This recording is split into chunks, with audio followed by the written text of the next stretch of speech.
Estimados alumnos, vamos a tener la clase de regulación de la expresión génica en eucariotas.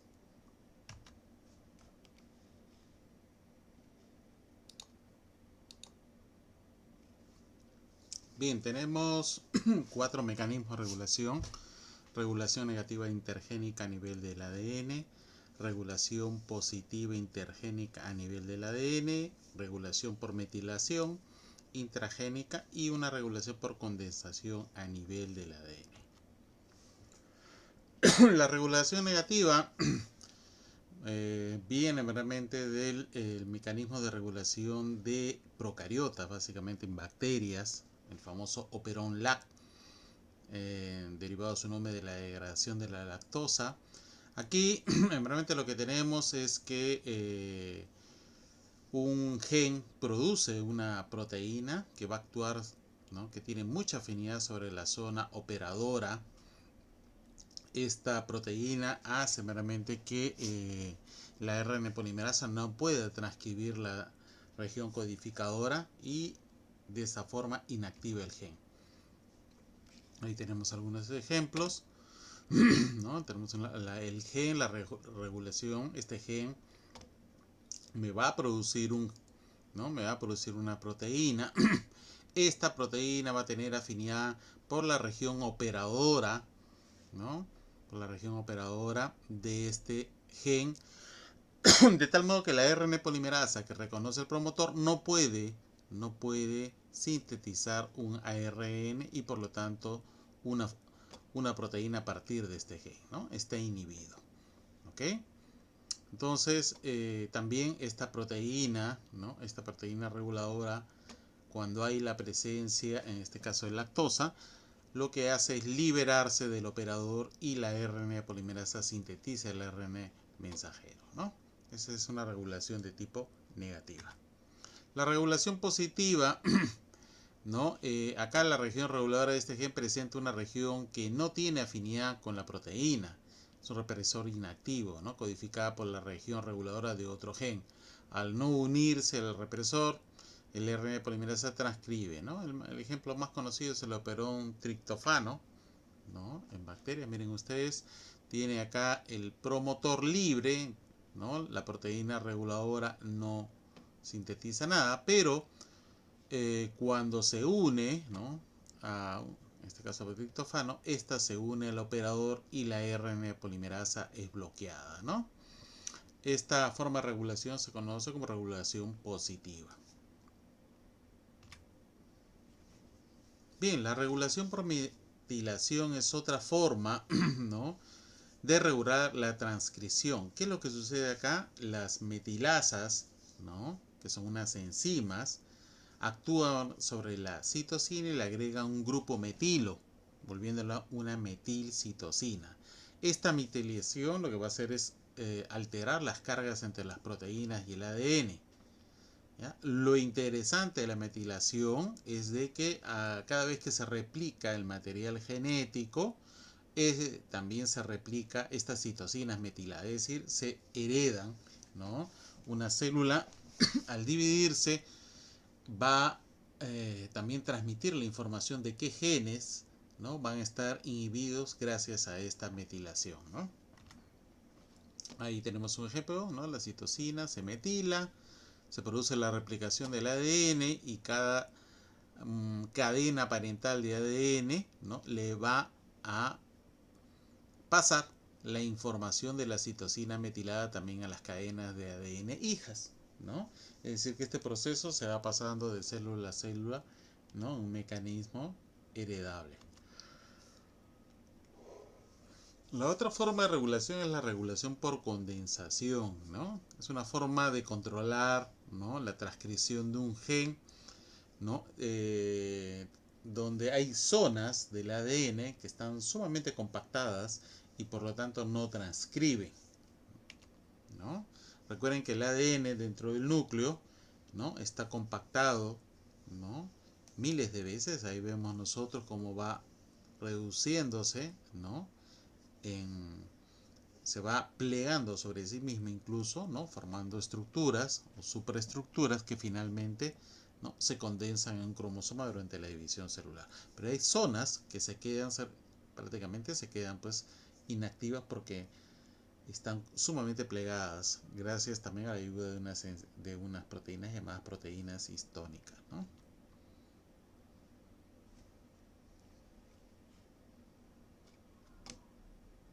Bien, en eucariotas también tenemos dos formas de regulación, ¿no? Una es la regulación a nivel de la transcripción y la otra es la regulación homeótica, ¿no?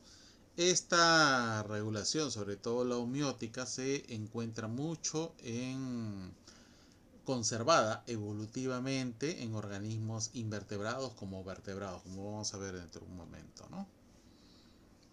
Bien, la regulación a nivel de la transcripción en eucariotas es mucho más compleja de lo que sucede en procariotas.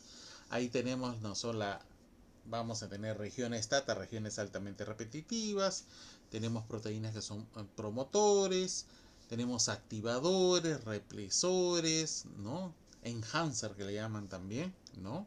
Todas estas proteínas activadoras, receptoras y factores de transcripción tienen que interactuar entre sí para que haya un efecto de cargas netas, ¿no? De interacción con el ADN y el mecanismo de activación y desactivación funcione.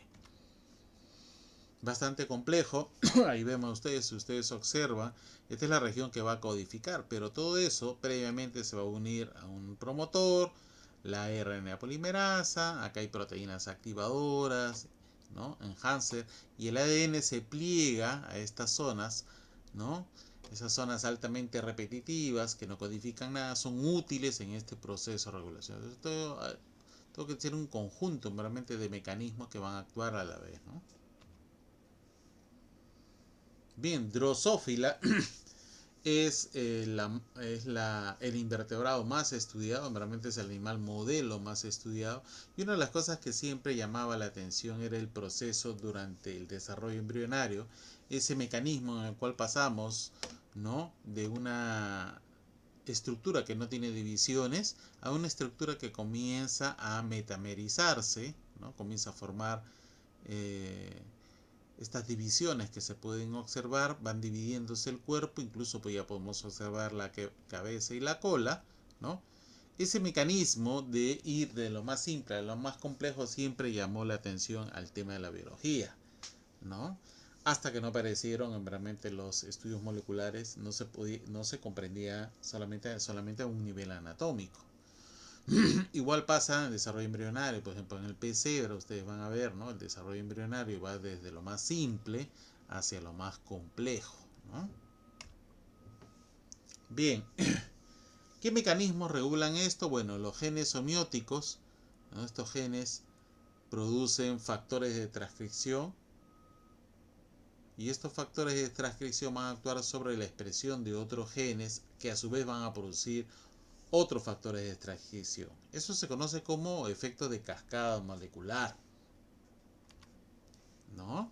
Los genes homeóticos los vas a encontrar situados uno al lado de otro, ¿no? A lo largo del cronómetro están muy cerca, ¿no? Lo interesante es que están ubicados formando complejos de identidad. ¿Qué quiere decir? Que hay grupos de genes homeóticos que van a dar una porción del cuerpo del animal.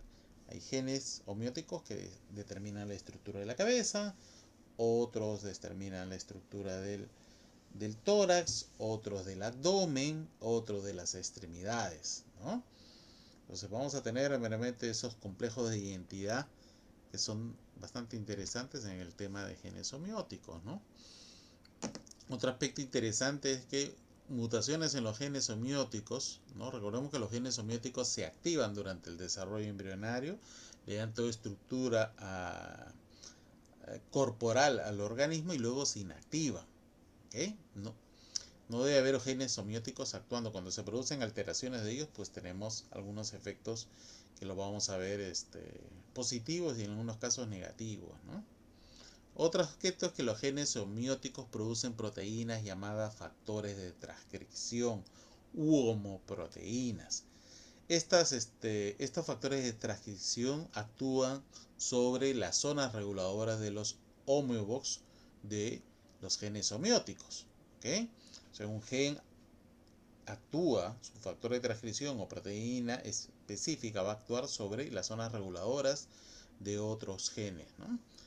Y estos a su vez van a hacer que se produzcan, ¿no?, cantidad de proteínas que van a formar una especie de gradiente molecular. Este gradiente molecular va a hacer que determine finalmente el fenotipo del organismo, ¿no? Un aspecto también importante es de que, bueno, los genes semióticos son tan antiguos, probablemente hace 550 o 600 millones de años, lo que se llama la explosión cámbrica, ¿no?, que sucedió en la Tierra, determinó que estos genes semióticos aparezcan y den toda la diversidad de estructuras que vemos, ¿no?, en los diferentes organismos, ¿no? Están muy conservados evolutivamente. Están conservados que los genes semióticos pues los podemos observar, ¿no? Acá vemos en insectos y acá vemos en mamíferos, en este caso ratón, y hay mucha similitud, ¿no? La zona roja en la parte de adelante, las zonas negras, amarillas, son los genes semióticos que tienen la misma disposición que determina la porción que va a formarme la cabeza, ¿no?, el tórax, ¿no?, el abdomen, ¿no?, como se puede observar acá en colores. Las mismas estructuras con los mismos colores determinan también porciones del cuerpo del ratón, ¿no? Estamos hablando de un invertebrado y un vertebrado, pero sin embargo la estructura, a pesar de la lejanía filogenética, ¿no?, los mecanismos genes somióticos son los mismos, ¿no? Ahí tenemos, por ejemplo, ¿no?, un aspecto interesante, incluso se ha sido nombrado en la ciencia, los genes, los homebos o los genes somióticos se hicieron una vez. O sea, se hizo el patrón y ese patrón con ciertas variaciones se fue utilizando evolutivamente. No se ha dado el proceso de formación de genes somióticos dos veces, solamente una vez, ¿no? Esto produjo la explosión cámbrica que les hablé, diversidad animal, ¿no? Aparecieron pues, ¿no?, sí, animales pues desde invertebrados hasta vertebrados, ¿no? Se usan los mismos genes, ¿no? Y le hablé que esto, bueno, tiene como 600 millones de años, ¿no? Ahí tenemos, ¿no? Miren ustedes los genes somióticos. Tenemos al famoso anfioxo, ¿no?, que es un cordado no vertebrado. Y cuando se analizó sus genes somióticos, pues ellos tienen solamente un juego, ¿no?, un juego de estos genes somióticos, ¿no? Y cuando subimos en la escala evolutiva, por ejemplo, vamos a observar en peces, ¿no?, está multiplicado, ¿no?, 1, 2, 3, 4, 5, 6, 7, ¿no?, 7 veces, ¿no?, los mismos genes somióticos. Sin embargo, la complejidad, ¿no?, tenemos un organismo que no tiene apéndices, por ejemplo, el anfioxo, ni metameriza el cuerpo, ¿no?, a tener pues los peces ya metamerizados con extremidades, apéndices, ¿no? En aves, ¿no?, se usan los genes somióticos, aunque el número es reducido a la mitad con respecto a los peces, ¿no? Y en mamíferos de la misma forma, ¿no? Tenemos ahí 4 veces, ¿no?, duplicado el patrón que utiliza el anfioxo para determinar un mamífero, ¿no? Bien, estos fueron descubiertos en 1983, ya tienen bastante tiempo, ¿no? Incluso el Morgan, que es quien estudió esto en Drosophila, ganó el premio Nobel por sus descubrimientos, ¿no? Ahí tenemos, por ejemplo, lo que yo les mencioné. El gen A, por ejemplo, va a actuar sobre otros genes, el gen 1, el gen 4, el gen 11, que están ubicados en diferentes cromosomas y los activa, ¿no? El gen B va a actuar sobre el gen 2, el gen 6, el gen 8. El gen C va a actuar sobre el 3, el 5, el 7, el 9 y el 10, ¿no? Un gen que activa a otros genes en un efecto de cascada génica, ¿no? Bien, otro aspecto interesante que se había nombrado es que los genes homeóticos tienen una región llamada homeobox, ¿no?, que tiene 180 nucleótidos, ¿no? Estos 180 nucleótidos, ustedes sabemos, por cada 3 nucleótidos determina un aminoácido, va a formar una proteína, o lo que se llama el homodominio, de una futura homeoproteína, o también conocida como factor de transcripción, ¿no? De 60 aminoácidos, ¿no? Esos 60 aminoácidos son los que van a actuar sobre la caja Box o el homeodominio de otros genes, activándolo o desactivándolo, ¿no? Entonces, estos factores de transcripción tienen conservado evolutivamente, con algunas pequeñas diferencias, estos 60 aminoácidos. Y ahí lo tenemos, ¿no? La caja homeótica codifica la región del homeodominio. Miren ustedes, ¿no? 180 nucleótidos, ¿no? 180 me da este homeodominio, ¿no? Este homeodominio, ¿no? Propio de la proteína que va a dar lugar a esta caja homeótica, o también el factor de transcripción. Y lo interesante es que este homeodominio, como ustedes ven acá en la flecha de color amarillo, cuando se forma la estructura del factor de transcripción o la homeoproteína, esta actúa directamente sobre la zona regulatoria de un gen y lo inactiva o lo activa, ¿no? Ahí tenemos la secuencia de los homeodominios. La gran mayoría de ellos son de tipo básico. Recordemos que el ADN es de carga negativa. Por lo tanto, este homeodominio tiene, ¿no?, preferencia por esas estructuras, ¿no? Bien, si vemos un ser humano, vamos a ver pues tres porciones definidas: cabeza, tórax, ¿no? Están los pulmones, el corazón, y abdomen, donde está todo el aparato digestivo, básicamente, ¿no? Y las extremidades, ¿no? Pero podemos dividir meramente un organismo, ¿no?, en cabeza, en tres partes: cabeza, tórax y abdomen. Bien, los 39 genes Hox u homeobox que forman cuatro cajas homeóticas se encuentran ubicados, en el caso del ser humano, en el cromosoma 2, el 7, el 12 y el 17, ¿no? Ahí han sido ubicados, ¿no? Bien.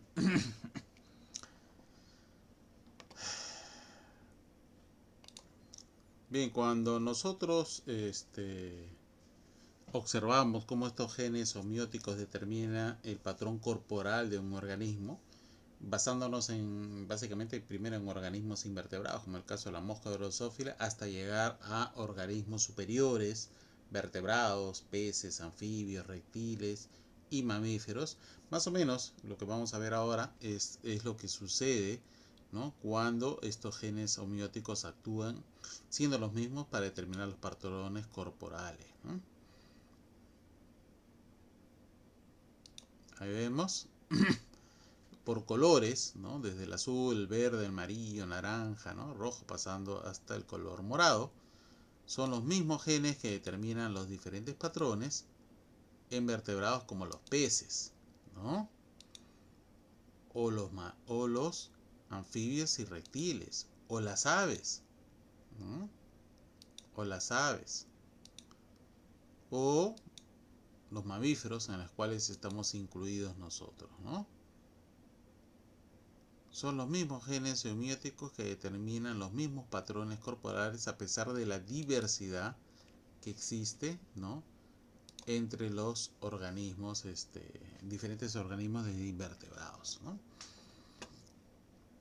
Bien, entonces bien, una de las preguntas que se hacían los genetistas era pues de dónde salen las patas de una mosca, ¿no? ¿Por qué? ¿Y cuántas patas tiene? Porque tiene dos alas, en el caso de un díptero como la mosca, ¿no?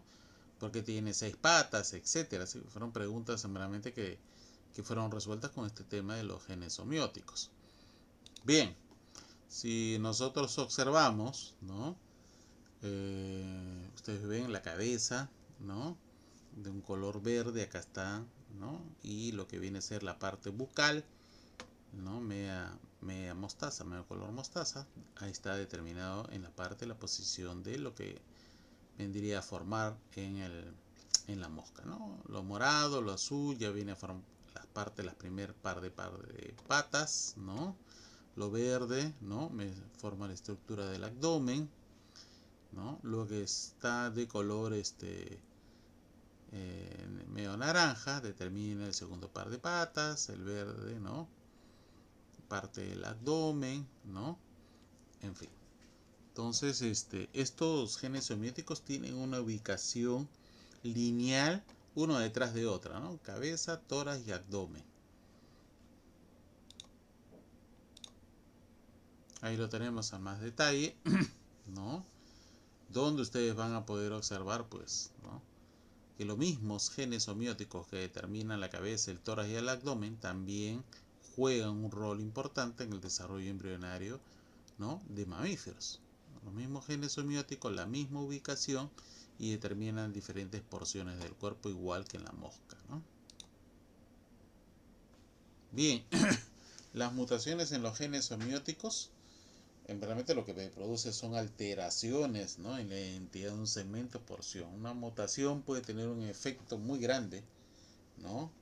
Un efecto muy grande en el desarrollo embrionario, ¿no? Por ejemplo, una mutación me podría producir que los segmentos sean duplicados, dos cabezas, doble espina dorsal, la presencia de pezones supranumerarios. En el caso de nosotros, nuestra especie primata, tenemos dos pezones, ¿no? Pero hay otras especies que tienen múltiplos de ese 2, ¿no? La presencia de doble víctoras, ¿no? O también me puede producir la pérdida de segmentos, ¿no? Ausencia de patas, por ejemplo, donde debería haberlas. O más crítico aún, la transformación de segmentos, ¿no? Como es el caso de la antenapedia, donde lo que debía aparecer era antenas y acaban transformándose, antenas que son órganos sensoriales, se acaban transformando en patas que son órganos de locomoción, ¿no? En fin, ahí tenemos también estas alteraciones que yo les mencioné, ¿no? Ausencia de extremidades donde debería haber. Si ustedes observan en invertebrados, la Artemia salina es un organismo que tiene muchas patas, ¿no? Muchos pares de patas comparado con los 3 pares que tienen los insectos, en este caso la mosca, ¿no? Pero a la hora de secuenciar estos genes somióticos se han dado cuenta pues, que tiene muchas áreas conservadas y algunas variabilidades. Esas variabilidades da la presencia de mayor cantidad de extremidades. Lo que ha pasado evolutivamente es que los insectos, o en este caso los antepasados de los insectos, los crustáceos, ¿no? Estamos hablando de los camarones, en este caso la Artemia salina, tenían muchas extremidades. Y esta se ha reducido a la hora que apareció un grupo tan exitoso como el de los insectos hace casi 300 millones de años, ¿no? Donde no era necesario tener muchas patas, sino solamente, ¿no? En este caso 3 pares, ¿no? Y ahí vemos algunas fotos donde, por ejemplo, también el otro tema, la transformación de segmentos, ¿no? Vamos a ver una... Ahí vemos. Si ustedes observan, por ejemplo, ¿no? La foto superior, ahí tenemos el genes somióticos y miren, cuando se altera, en lugar de salir antenas, le sale patas a la mosca. Bueno, alguien dirá, bueno, como biólogo, profesor, pero ¿eso qué significa? ¿Qué significa evolutivamente? Significa de que la presencia de antenas es posterior a la presencia de patas. Si ustedes, yo les pregunto cuáles son los insectos más primitivos que existen, indudablemente no hay ningún insecto aéreo porque la capacidad de volar apareció después. Los primeros insectos se parecen mucho a los 1000 pies o a los 100 pies, ¿no? Donde ustedes ven pues apéndices, un cuerpo bastante segmentado, ¿no? No hay la presencia de alas, ¿no? Pero esos son los insectos primitivos, ¿no? Y la estructura que viene a formar las antenas, el antepasado, que ahora no está, el antepasado realmente no tenía esos órganos sensoriales, sino que tenía en lugar órganos de locomoción. Por eso es que las antenas se pueden transformar en estos órganos de locomoción, porque nos recuerda realmente que el antepasado de los insectos no tenía esos órganos sensoriales, ¿no? Ahí lo tenemos con más detalle, ¿no? Estas estructuras delgadas debían ser las antenas, se acaban transformando en patas, ¿no?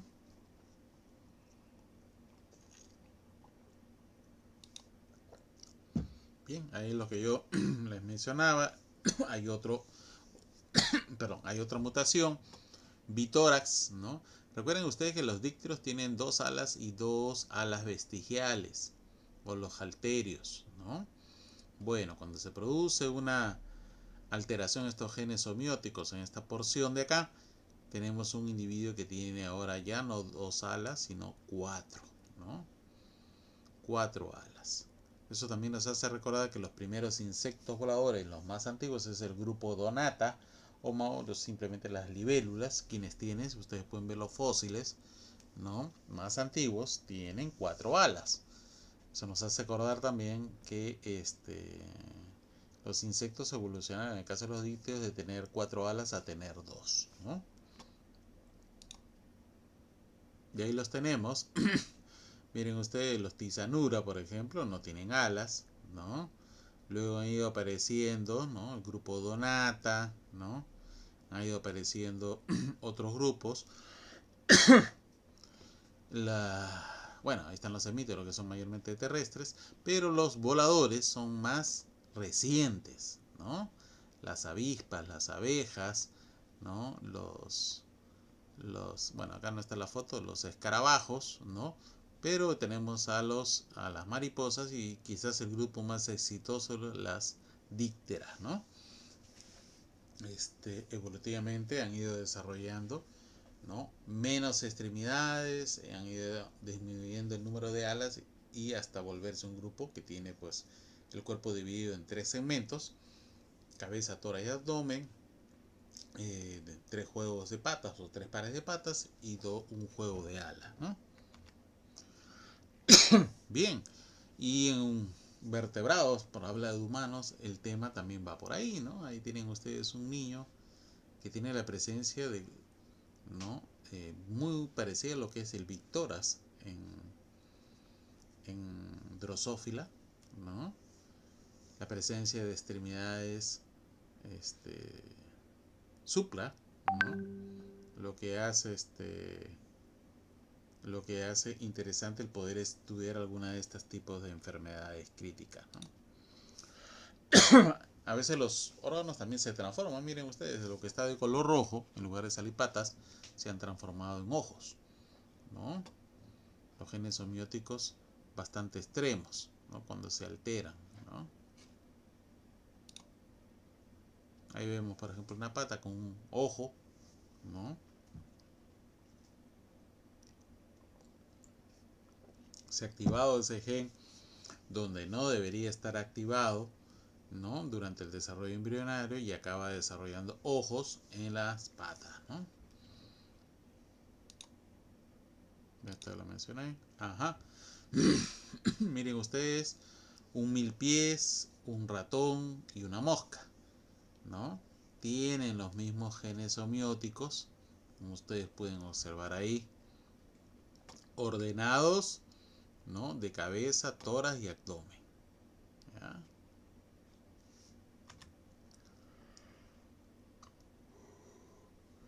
Por ejemplo, cuando vemos, ¿no? Ese Piriali hawaiiensis, que es un crustáceo muy estudiado en Estados Unidos, se le ha hecho de todo, ¿no? Se conoce los genes homeóticos, qué estructuras dan, ¿no? Y lo que han hecho los científicos es activar o desactivar estos genes para ir viendo cambios en la estructura morfológica del organismo, ¿no?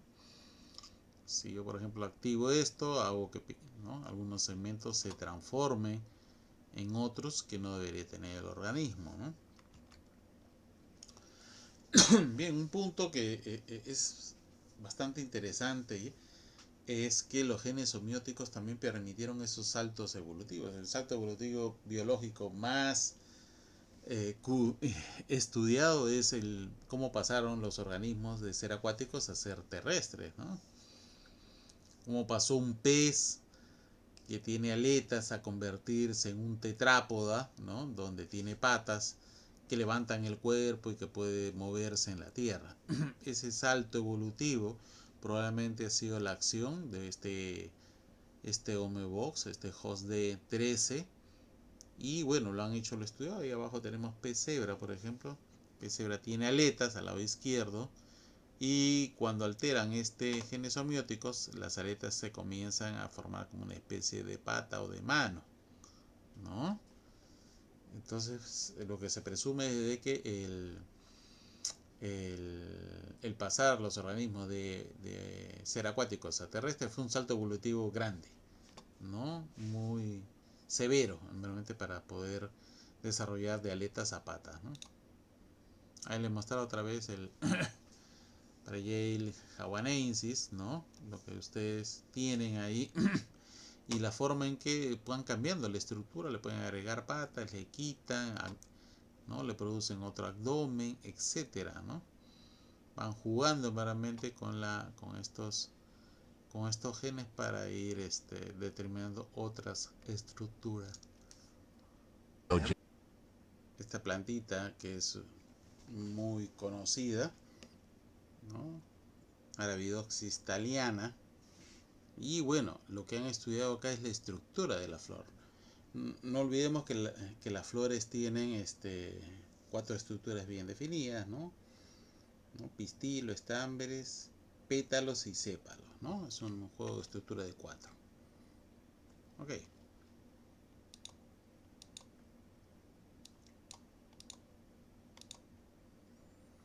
Bien, en la arabidopsis thaliana, ¿no? Como yo les mencioné, hay genes homeóticos, ¿no? Hay un gen que se llama agamos, ¿no? Que le han puesto a G, a pétala 1, a P1, a pétala 3, ¿no? Y ellos van a determinar la estructura floral, ¿no? De la arabidopsis thaliana, que la tenemos ahí a la derecha, ¿no? Bien, acá también tenemos un tema evolutivo. Hace 400 millones de años habían plantas, sí es verdad, ¿no? Pero la mayoría eran como los pinos, eran coníferas, no tenían una flor propiamente dicho, ¿no? Si ustedes ven un pino, ese bota como una especie de piñita, ¿no? No tienen flor, ¿no? Las flores aparecieron después, estamos hablando de unos 300 millones de años. Al aparecer las flores también aparecieron los insectos, ¿no? Voladores. Y bueno, las estructuras han ido, ¿no? De pasar de gimnospermas a angiospermas, ¿no? De las más simples hasta las más complejas, dicotiledóneas y las monocotiledóneas, ¿no? Que es lo que mayormente predomina ahora, ¿no? En el planeta. Ahí tenemos las estructuras, sépalos, pétalos, estambres, ¿no? Y bueno, el carpelo, ¿no? Ahí lo tenemos, o pistilo, ¿no? Son 4. La pétala 2 actúa sobre los sépalos y los pétalos, y el agamos actúa sobre el estambre y carpelo, ¿no? ¿Okay? Y bueno, lo que han hecho lo mismo que hicieron con los crustáceos, con la drosófila, es alterar estos genes homeóticos del desarrollo embrionario. Y ahí lo vemos, ¿no? Esta es la forma silvestre, donde están presentes las 4 estructuras, pero a medida de que se altera, ¿ves? Ya no le falta, ¿no? Le faltan los pétalos acá, ¿no? No tiene pétalos, ¿no? Acá no tiene, ni siquiera tiene estambres, ¿no? Acá se cambia la estructura. Incluso puede hacer que esta planta multiplique el número de pétalos, ¿no? Como podemos observar, ¿no? Los genes homeóticos, dependiendo de la alteración que se le haga, también se altera la estructura de la composición de la flor, ¿no? Ahí tenemos otro trabajo un poquito más amplio, ¿no? Donde se juega, ¿no? Y se altera meramente la estructura, ¿no? Bien, resumiendo, ¿no? Resumiendo, tenemos pues un organismo primitivo, mucho antes del anfioxo, ¿no? Que dio origen a este juego homeótico bastante interesante. Y a medida que subimos en la escala zoológica, nosotros vamos a encontrar que los genes homeóticos siguen manteniéndose, ¿no? Pero dando diversidad, ¿no? Un juego, 4 o más, determina la diversidad estructural que conocemos nosotros en el reino animal. ¿Okay? Ahí está lo que les explicaba. En Drosophila ¿no? Se produce un gradiente. A medida que se activan los genes, estas van a producir proteínas que van a tener un efecto de gradiente, están más concentrados en un lado que con respecto al otro, ¿no? Estos van a activar a otras genes que a su vez van a producir otras proteínas y se da un efecto pues de gradiente molecular entre las proteínas. Eso hace que se empiece a metamerizar el organismo, en este caso el embrión de la drosófila, ¿no? Y finalmente vamos a ver las estructuras de cabeza, tórax y abdomen. ¿Qué es lo que tenemos? ¿No? Un embrión tenemos y lo que está adelante también viene a corresponder a lo que tiene la mosca, ¿no? Entonces es la misma estructura, lo que habíamos mencionado, ¿no? Ahí está. Los mismos genes somióticos actúan sobre el desarrollo embrionario, ¿no?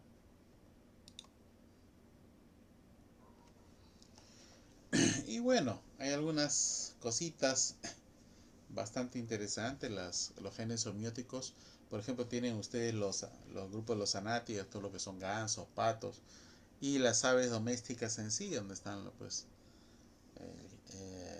el gallus, ¿no? Que tiene la pata liberada, pero la diferencia entre la pata de los anátidos con respecto a los de gallus es justamente la presencia o ausencia de esa membrana interdigital, ¿no? Y que bueno, haciendo experimentos se le ha podido eliminar a los patos para que no tengan, y son las mismas estructuras, ¿no? Las estructuras que producen una especie de apoptosis para que la pata sea palmeada, ¿no? Bien, a ver si ustedes observan ahí, tenemos una mutación de genes somióticos, la sindactilia, que es la fusión de dedos, y la otra es la polidactilia, que también tiene que ver el tema con genes somióticos, que en lugar de tener en este caso en la foto se ve 6 dedos y no 5, ¿no?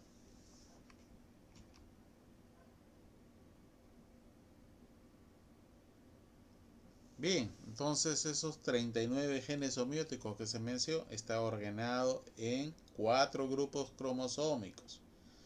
El host A, host B, host C y host D, ¿no? Como ya dijimos, están encargados de dar la identidad corporal a cada individuo, ¿no? Por ejemplo, el host 1 me va a determinar el desarrollo, ¿no? De la primera vértebra cervical. Sí, exacto, ¿no? Exacto, el atlas, ¿no? Este, lo que sigue en la host 2, 3 o 4 van a determinar las otras vértebras cervicales. Si se produce una inactivación en estos hosts, se produce la pérdida de vértebras, o si sobreestimula podría formar espina bífida, ¿no? Presencia de cola, etcétera, ¿no? El host 9, la cintura escapular, 10 el húmero, 11 el cúbito y radio, 12 carpianos y 13 metacarpianos y falange de las manos, ¿no? Su inactivación, pérdida de extremidades, o la sobreestimulación, como les había mencionado en la foto, la polidactilia, ¿no? La presencia de pezones supernumerarios, etcétera, ¿no?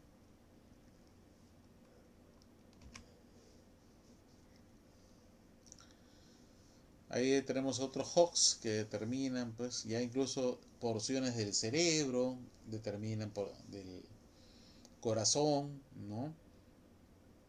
Realmente un gen homeótico puede actuar sobre la expresión de varios órganos, ¿no? Ahí lo tenemos, ¿no? En humanos, lo que ustedes ven de verde, están las extremidades. En el centro está todo lo que es abdomen y la cabeza, que está de color naranja o rojo, ¿no? Ahí volviendo al modelo, los mismos genes homeóticos, tanto en vertebrados como en invertebrados, ¿no? Que van a determinar la estructura del cuerpo del organismo finalmente, ¿no?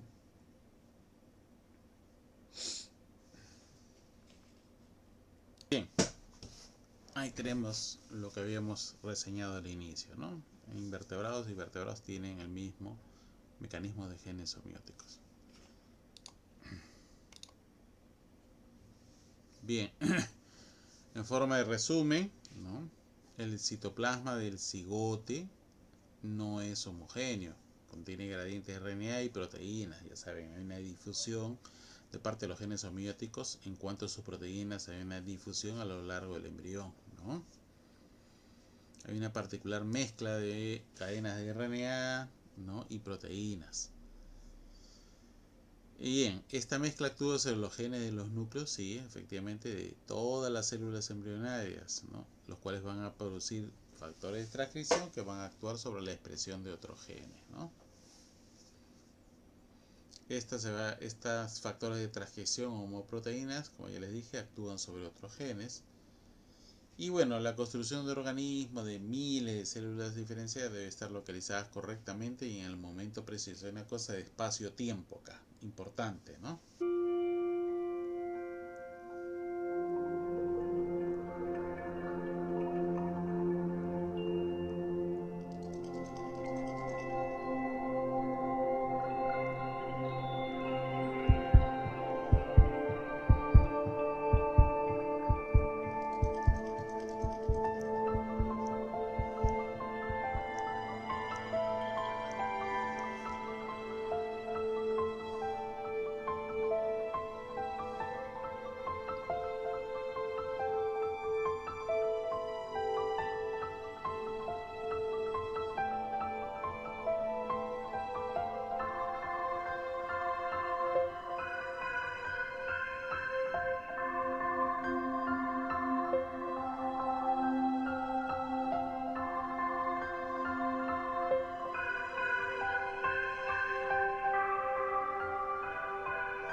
Bien, ok, hemos concluido.